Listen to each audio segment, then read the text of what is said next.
Hi, everybody, and welcome to the Pulse, where we're going to go over what's new this week in the Microsoft roadmap. We have with us Jennifer Mason and Tom Duff. And let's kick it off with Jennifer Mason telling us what her favorite things are in development. Well, in development, I see one for Microsoft Search. So this is history suggestions on Microsoft Search and Bing. So enterprise users will see historical searches as suggestions and auto suggest in the pane on Microsoft Search and Bing. I like that just because I search a lot of the same things over and over again. So I'm excited to see some of those changes. So that's in development. Looks like it should be coming in calendar year February. So excited about that development. So that's one of the things that I think is exciting and coming soon. Great. Tom, what do you have? Well, given that there is a certain lack of another bushy bearded individual who is our resident tech geek for this session, I'm going to be playing the part of Adam today, which means I'm going to read you certain things that are geeky rather than go into great explanation of them. But there's four that have to deal with the Microsoft 365 Compliance Center, and they're all insider risk management items. So one is triage and investigation improvements. So enhancements including historical insight for Exchange Online, ingest triggering events into Activity Explorer. Second one is policy customization enhancements. So it's the ability to fine tune policies to trigger on precise exfiltration events. I love that word. Third one is increased visibility on browsers. So increased visibility of risky activity using browsers and associated insider risk policy templates. And the final one is new machine language detectors or machine learning detectors.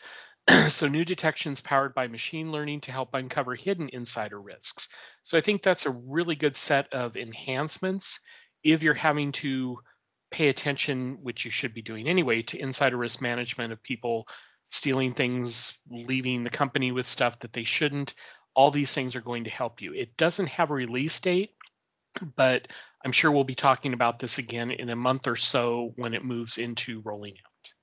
Yeah, and I think it's cool. It's cybersecurity month, so something we can talk about. We're not the uber technical folks on the team, but we're the end users, and we talk about things for the end users. Insider risk management is going to include the threat of insiders that are trying to take things out, but it's also going to be watching for the accidental insider threat and the things that you're not doing on purpose, where you could unintentionally do something or behaviors that aren't there on purpose, but you're kind of watching for those behaviors and trying to educate and train your users. So these are all the tools for protecting yourself from the inside out. And so it's just as important to protect yourself from the inside out as it is from the outside in, because most of the threats are coming from the inside out. We're learning and finding, especially now as we're all working from home and different things there. I think Adam, too, has talked about in the past where since you've got more of the machine learning going on, you know, if you have a big organization that you're working with, you may have people who look just for these particular things. But if you have a smaller organization, you don't have somebody who's going to be able to pay attention to that at the level that you may need to have it done. The machine learning is going to be able to go out and help you figure out things that could potentially be issues, but you're just not even thinking about it because that's not your primary job. So I think that's a really good thing that Microsoft's doing there. Yeah, and it's great to have these alerts and everything running, because the alerts and everything running will allow you to run a lean help desk and in situations like that. And then when these things happen, you can start to have policies and procedures to respond to the things. I know our help desk, I don't know about you, Tamara, but I trigger, they watch me, and then I'll trigger things. And so this week I realized we actually had files stored in duplicate locations. And so I was cleaning them up, and I ended up deleting over 900 files. Ooh. But I was in Tennessee, and I haven't traveled in a year and a half. And so here I am in Tennessee deleting 900 files off of my OneDrive. And it even popped up and it said, "Are you sure you want to bypass and delete them out of the recycle bin?" And I'm like, yeah, I want to delete them. I don't want them to go to the recycle bin. And then I'm like, oh. So I immediately sent an email to the help desk, and I was like, yes, this this is Jennifer. Yes, I'm in Tennessee. And yes, I deleted 900 files. I'm like, I realized they were actually in 2 spots. And then I got an email back. They're like, thank you. But it was funny. I mean, those are the types of things, because it's not typical behavior. So all good things. I'm glad Microsoft is putting these tools. And, that's maybe not exactly the same tool, but it's same type of concept, giving people tools to make it easier. Absolutely. Very And then cool. one thing that I found in development is Microsoft Teams press the control spacebar to speak. And that's in GCC High and DoD, which is great because a lot of places that are in GCC High and in DoD, they need a push to talk option as opposed to just having the microphone on. So this kind of puts that push to talk option right within Teams as opposed to relying on buying the right headset that gives you the push to talk option. So what it does is it allows meeting participants to temporarily unmute by pressing the control and space bar to speak. So you'd be on mute and just press control and space bar, and then you would be unmuted while you're holding the control and space bar, and when you let go, it goes back to muted. So I like cool that change. feature. That's rolling out January of 2022. Anyone else have anything in development? Nope, I think I'm good. All right, let's move on. Well, I think just Yeah. one thing, this might be something that some places are waiting on, so I think it's probably worth mentioning for people that are doing calls. The dynamic emergency calling for work from home for VDI and VMware. If you're waiting for that in the VDI space or virtual desktop to make emergency calls by working from home, if you need to be able to get to emergency responders, if anyone's waiting for that, they're working on that, and it should be out in February. So if that's something, if you're using Teams for calling, that could be a feature that you're waiting on or watching for. So if you are coming in February, it's in development, and that looks like it will be coming out for GCC Worldwide and GCC High in the February timeframe. Nice. Great. Let's move on to rolling out then. These are things that are just starting to enter your environment, so you may or may not have them, so keep an eye out for them. Jennifer, would you like to start? Yes, this one makes my heart happy, only because I am the queen of renaming things. I'm going to name it, and then I'm going to rename it, and 2 weeks later, I will rename it again. So Microsoft Teams, if we rename a channel, now it's going to rename the folder that it created in the library. So that's a good thing, because when you work with me and I rename stuff, I move stuff around, I do stuff like that, you don't want to get like lost, and I'm easy to lose. So this is a good one. We're going to keep it consistent. The renaming is going to follow. So there we have it. That's a good one. I'm happy about that one. Sorry if I took yours, Tom. Well, that was where I was going to go, because I was going to leave 2 other ones that I know that Tamara is like thrilled to death over. But you weren't going to leave one for me? Just kidding. No, you went first. I don't know what I was going to do for you. Just kidding. But since I am playing the role of Adam in development, I will go ahead and quickly play the role of Adam in rolling out. So Microsoft Compliance Center, Communication Compliance, analyze linked content from OneDrive and SharePoint online modern attachments. So basically the explanation of this in short is communication compliance policies that detect violations in Microsoft Teams will now analyze the content of documents shared in chat for potential policy matches. So instead of just, I type something that didn't, work for policy matches or would have been violations, now if I put a document out there that hits that same type of policy match, you're going to be able to flag that in Microsoft Teams also. So that should be rolling out. Look for it in a tenant near you. Great. And something that I'd like to point out in rolling out has to do with breakout rooms. And this is something that we've been asking for a while. And that is presenter support for the breakout room. So what it does is it extends the management of breakout rooms to specific presenters. Now you're going to have access to online meeting options so that you can actually designate people as presenters. So this isn't available yet in GCC High or in DoD, but it is rolling out in the commercial tenant and in GCC. The other thing that is happening, and I am so excited I was going to say, about this is the big one. is pre-meeting room creation and participant assignment. So it used to be in breakout rooms, you had to wait until the people were actually in the meeting before you could assign them to a room. And what this does is it's introducing the capability for the organizer to perform breakout room configuration and participant assignment before the meeting starts. Yay. So if you're going to have a big meeting and you want to control who's in each room, you now have the time to go through that. That has been I the am one so feature excited. that I have been asked about most repeatedly from our customer base, going, hey, can we pre-assign rooms yet? And like, nope, not in our tenant. Well, it's Oh, like you bring everybody into a meeting and it's like, okay, well, hold on a minute while I yeah. assign the They're like, breakout. well, I need it for tomorrow's meeting. Yeah, sorry about, well, I'd have to use Zoom. Yeah, you may need to if you need to do that. So they're going to be really happy when that actually hits our tenant. Yeah. Anyone else have anything in rolling out? I'm good. There is one that people should be looking out for. The Microsoft Teams enabling Teams users to purchase Teams apps through the Teams. Yeah. So I don't like that. watch that, watch your settings, go in and check your settings, make sure you have configured everything the way that you want it, and that your app settings are the way that you want them. You've been warned. So that's coming to the worldwide tenants, rolling out now. So it's like Microsoft went enable shadow IT. On, well, off. it's not like Microsoft went enable shadow IT. It's like the world.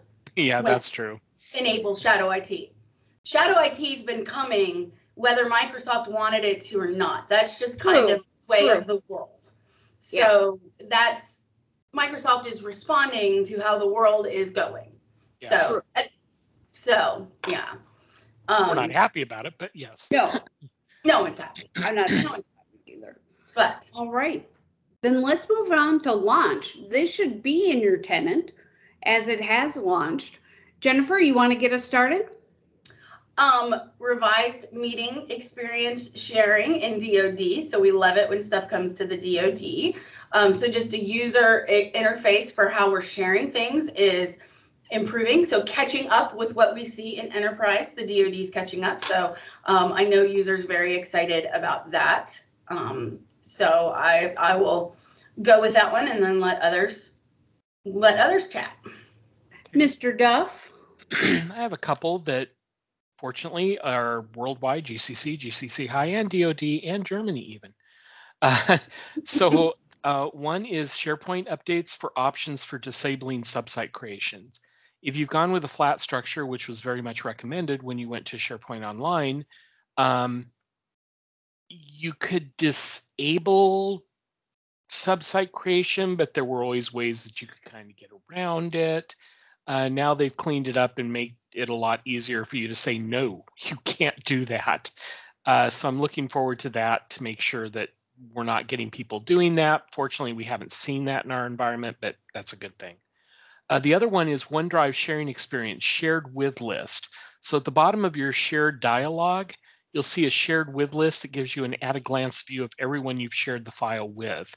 Again, that's a great thing to be able to easily go out and see, hey, I want to share this with somebody, but have I? Who else has it? Am I sharing with somebody who shouldn't have it now? It's so nice. Yeah. I saw this for the first time in my tenant this week, and I was in OneDrive and I opened a document and I was thinking the same thing. I was like, have I, where is this? Who have I shared this with?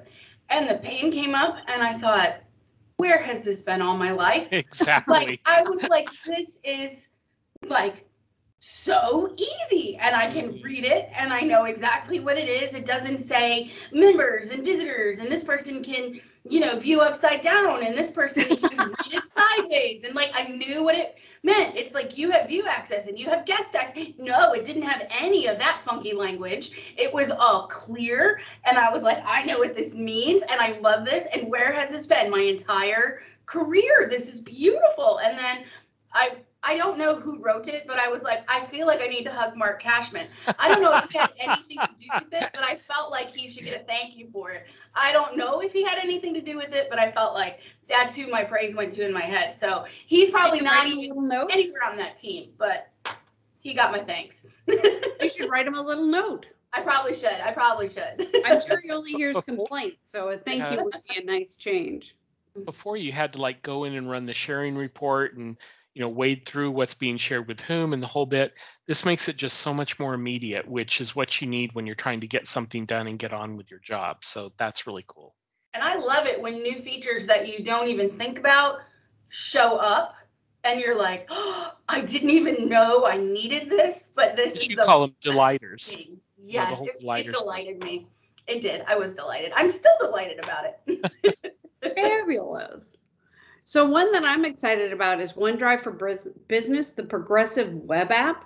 And at first I'm like, progressive web app? What? It's like a dinner. You go to one house and you get soup. You go to the next house and you get an appetizer. One file storage area, then you go to the next file storage area.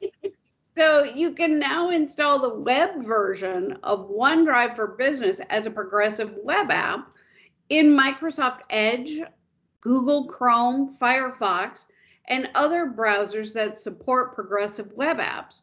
So after you install the web version of OneDrive for Business as a progressive web app, you can launch it from your desktop, and it's going to work the same way as it does in your browser. It's fantastic. So, progressive web apps are awesome. Yeah, I like accessing my files through File Explorer that are on OneDrive.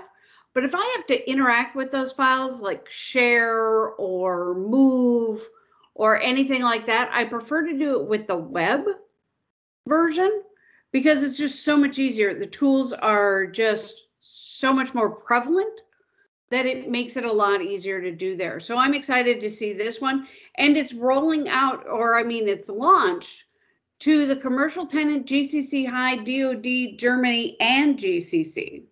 And what's great about the progressive web app is you can pin it then to your launch bar on the bottom.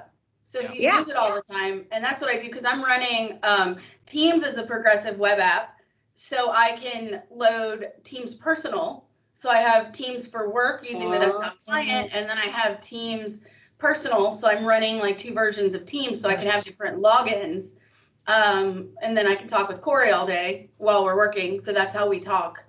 On Teams and stay connected. Right. Does anyone else have anything for launch that they want to bring up? Present slides from PowerPoint app for Mac. So for Mac users, it's been a big week. I don't know who else got a Mac. Corey got his Mac in today, so now he's got his Mac. He's excited about that. And now he can present his PowerPoint slides from Teams. And he's very happy. Maybe, yeah. That's all I have for that. All right. And then that moves us into canceled. There are 2 canceled items. One is Microsoft Project, different dependency types in Project for the web. Now, this feature has been postponed. And what it was supposed to do is add finish, start, and start finish dependencies to your tasks in Project for the web. So that's been canceled or postponed. And then the other one is the Microsoft 365 Compliance Center, the Insider Risk Management Admin Email Notifications. This item's been delayed and will be back on the roadmap when the schedule is determined.